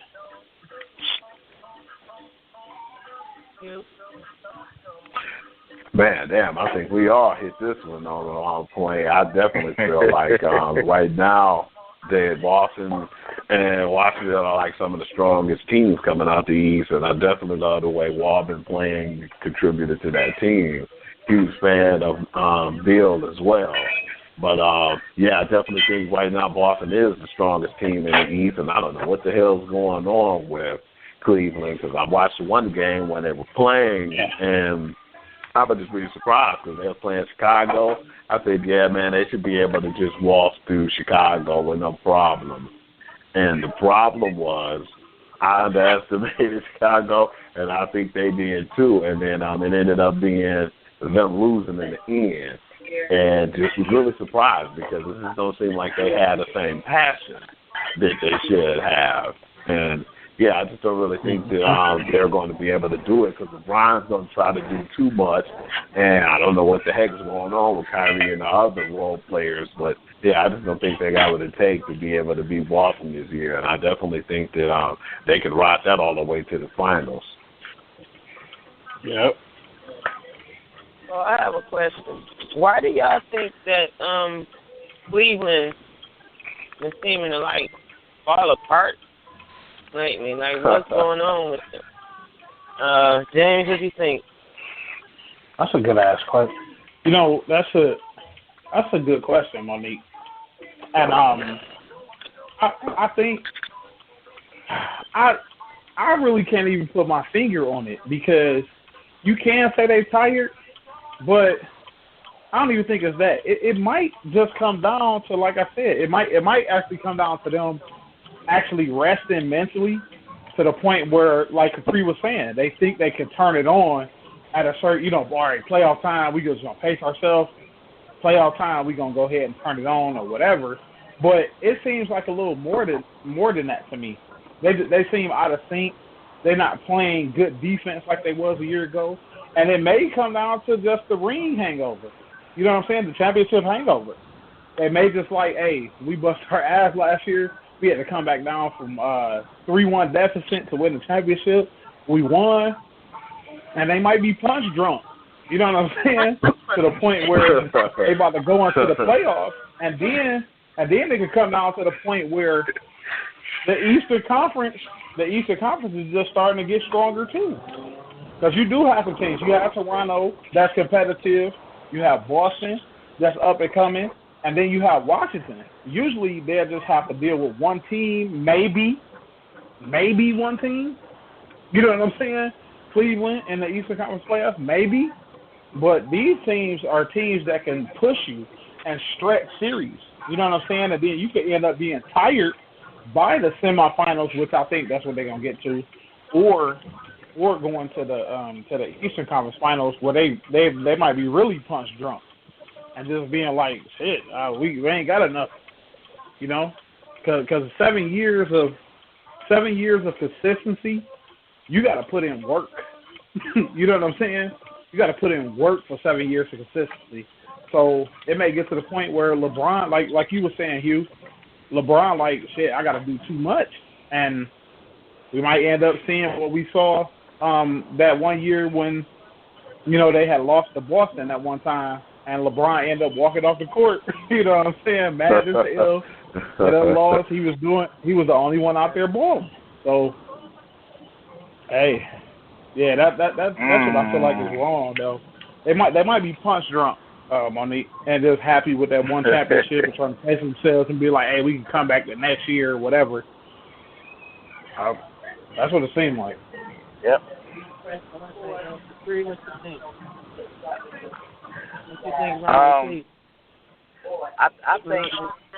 I think Jay is on to something.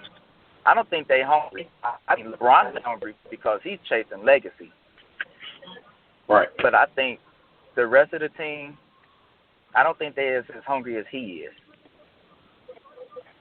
And I think that's pretty much what it boils down to. I think they've been pacing themselves throughout the year.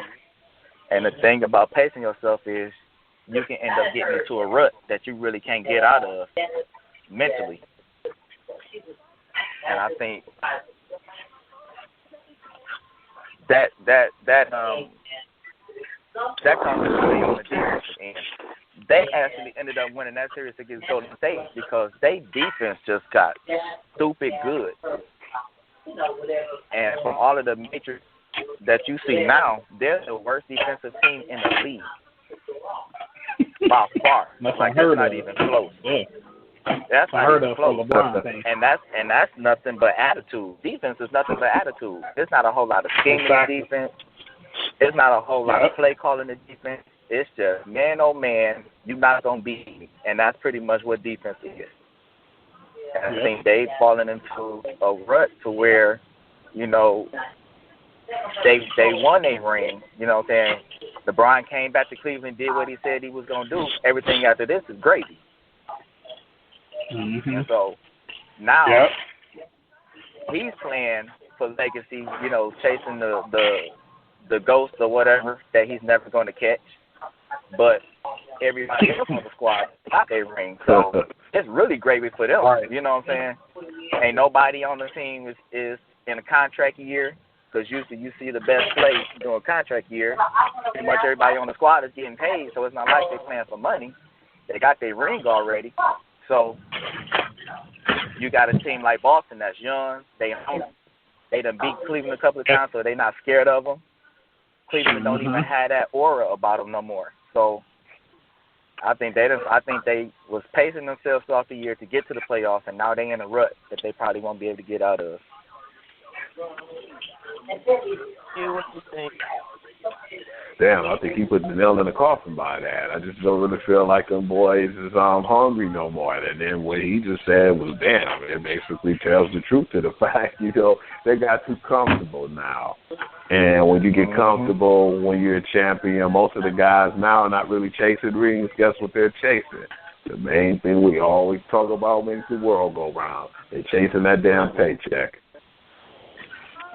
Yep.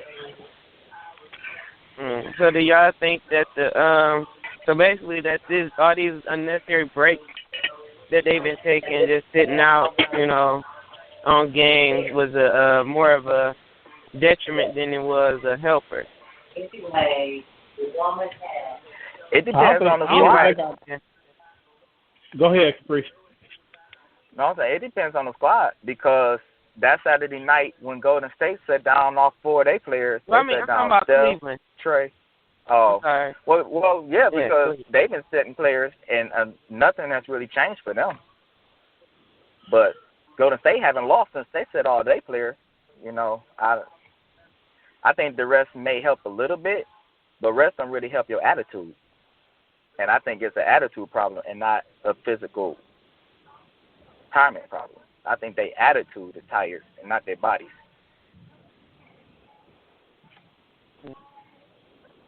Anybody else?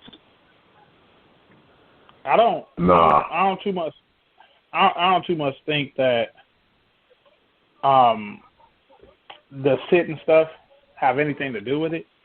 I just think it's just partly that consistency. It catches up with you, and this is what everybody talks about this. Why I think LeBron gets criticized sometimes because it was something interesting that Scottie Pippen was saying on Sports Nation last week when I was watching. He was saying that throughout the year, they used to, the players themselves, or Michael Jordan or Phil Jackson or whatever, used to make small goals throughout the season. Hey, we're going to try to go undefeated this month or whatever. They made those little small goals.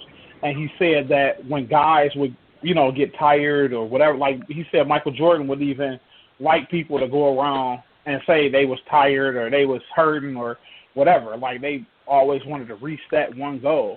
You know what I'm saying? So I think that LeBron gets a lot of flack for the simple fact that he doesn't challenge his team. He don't even challenge himself at times. Like just, just like challenge or anybody to challenge him to step it up and step up the mental game, because the mental game is almost just as important as the physical game when it comes to competitive sports. So like we were just talking about, you still have to stay focused even though you won a championship. You want to go out and try to win you another one. And a lot of those other dudes may just be happy with that. So it's up to the superstar, the leader of the team, to say, hey, guys, I don't know what the hell y'all happy with, but I'm not happy with just this one in Cleveland. I want to bring Cleveland another one. You know what I'm saying, this year. So we got to step our game up. And, Capri, you said it, man. Defense is about attitude. And right now, the attitude is real lackadaisical. So what's going to happen? You're going to have a lackadaisical-ass defense. And you can't do that against a goddamn Boston team or a Washington team because you'll get ran up off that court. So, yeah, I think that's what it comes down to. I just think they ran. I think it's ran this course. So do you LeBron probably need a break.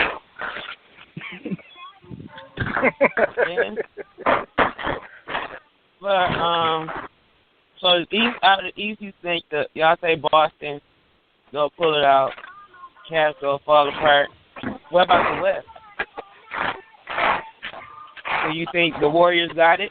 They gonna run with it, or they got somebody that could possibly knock them out? Hugh can take this one. What I like about that, man, is the damn West dog fight, man. They be killing each other in the West every damn night. Like, I actually like to see what's been going on. Like, it's so different and it's so crazy to see teams match up with one another. Like, when it was a situation where San Antonio embarrassed Golden State.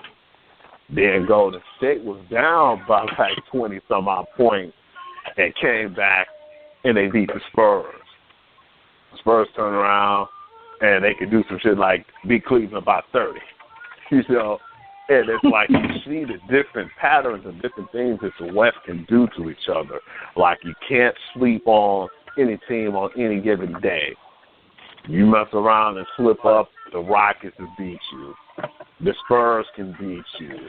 Man, hell, the Thunder will beat you. The Golden State Warriors will beat you. It's going to come down to this last few games for them, and I already feel like Golden State will have that number 1 seed. But I'm just not guaranteeing the Golden State will come out of it, because with a healthy Durant and him getting back in the format of the game, I think that's the best thing or the best chance they can get.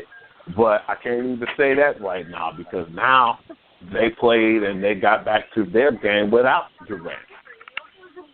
You know, they found their identity from last year when they didn't have him, and they're playing that type of ball again. And that defense is stepping up.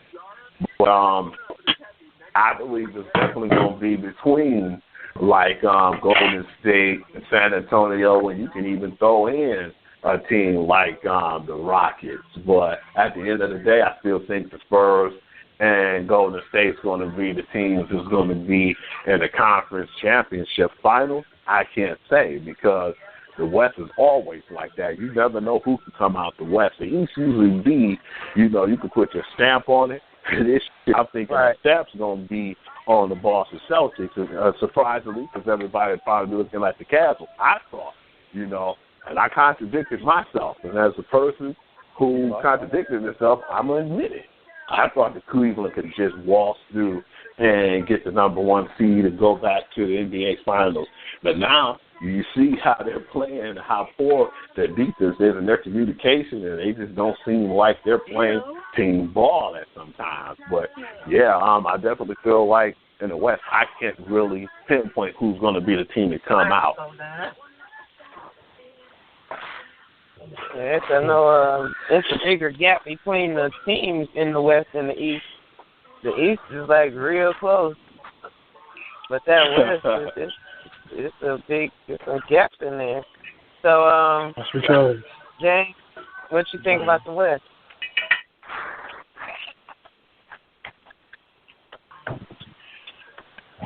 I think it's really a toss-up. I do got Golden State right now, because when Kevin Durant come back, man, I think they still gonna stay in their stride or whatever. They gonna be in playoff mode.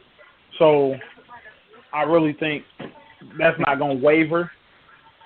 But San Antonio is still they one of them teams, man, that just you just never know when they gonna really turn it on. Yeah, so when they turn it on, San Antonio turns it on. They get to a level where nobody else can match. They just have your number.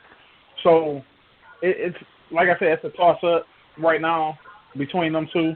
And Houston's dangerous as hell. They're really dangerous. And what I mean by dangerous is I don't think they're to that point where they can win, the West or anything like that, or beat a San Antonio or a Golden State in a 7-game series. But I think they can stretch them further than what they would want it to go. I don't think they could get rid of, Golden State or San Antonio can get rid of them in 4 to 5 games or even 6. So they're a dangerous team. But, I think it's going to come down to Golden State and San Antonio. I think Golden State going to have that edge, but you never know. Capri? Both of them pretty much nailed it. I think, me personally, I don't think Golden State and San Antonio is as close. I think Golden State is playing at a level now that's probably better than where they were last year. I think last year, chasing that record did something to them. I think this year, they're solely focused on winning the ring. And I think their focus is totally different. And I think when Durant comes back, I don't even see him having to reacclimate himself exactly when he comes back. I think, if anything, he's going to have to fit in as opposed to them trying to fit him in. And I think that was the problem at the beginning of the year. The beginning of the year, they were all kind of wondering who was going to be the man or who was going to, take the last shot. And we got to get everybody involved. I think now they're playing the way they were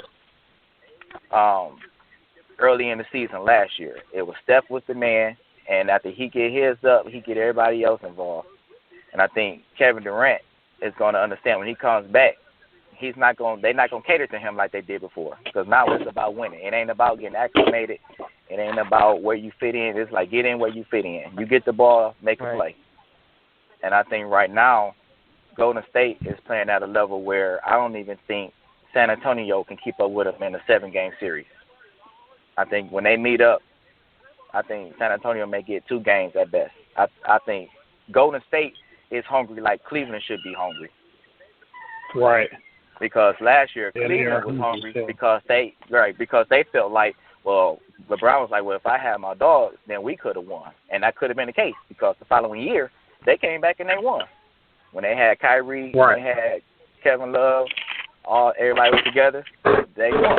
So I think Golden State has the hunger that Cleveland had last year because they set the record, but they didn't win the title. So I think this year, I think Golden State is by far the leader of the pack in the West. Now, I agree, Houston is dangerous because they can put up points with anybody. But I don't see nobody in the league out-shooting Golden State. Nobody. And Golden State is the top defensive team in the league since the All-Star break. So when you getting stops and you hitting shots, that's almost impossible to beat. Yeah, I agree. Oh, I don't really care. The Pistons not in it. Right now, I want the Spurs to win because I like the Spurs. That's a good thing. That's a good thing. They need to lose every game they can for the rest of the year. Get a better stock on the draft. Yep. Oh, whatever they need to do, they need to do it. But I'm going for the Spurs. I hope they win. Like I said, that's one of the teams I like. They still, as well as last time I was watching, they were still one of the good, true NBA teams. Not all this softness that's out here. But Capri, I want to thank you for joining us today, being on my side. Absolutely. Monique, that's all your ass care about. Oh, and Cleveland got that female assistant. Maybe that's why they doing pretty good. I mean the Spurs. But anyway, we're not even gonna talk about that again. So just wrap the show up. Man, thanks everybody for listening to Beyond the Bleachers. We here every Monday from 6 to 8 on E-Block Radio. Next week we're going to be talking about Gonzaga's win, of course. Some more NBA news and see if we can find somebody to put their foot in the mouth for us. So everybody have a good week. From Mo, Hugh, James, and today, Capri, we out. All right, y'all. Peace out. Peace.